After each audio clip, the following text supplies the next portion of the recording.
slogana će nam više reći Dejan Milošević Miška, slobodni novinar, osnivač portala i udruženja Prvi na skali.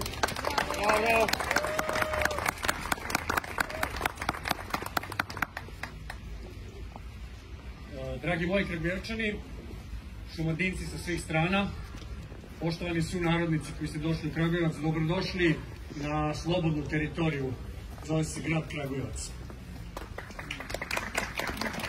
Slobodna teritorija u odnosu na temu koja je ovih dana goruća u našoj Srbiji, a to je litijum.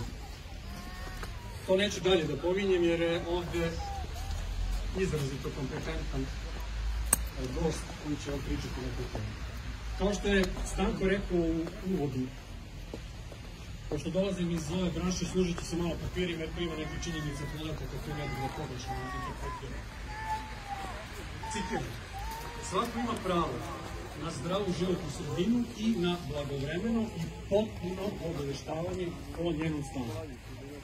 Svako je odgovoran za zaštitu životne sredine. Svako je dužan da čuva i poboljšava životnu sredinu. Ovo piše u Ustavu, član 74. Zato smo ovde, svi mi koji ćemo biti sa ove strane da vam se obratimo, zato ste ovde svi vi. Dakle, svi mi zajedno, građani.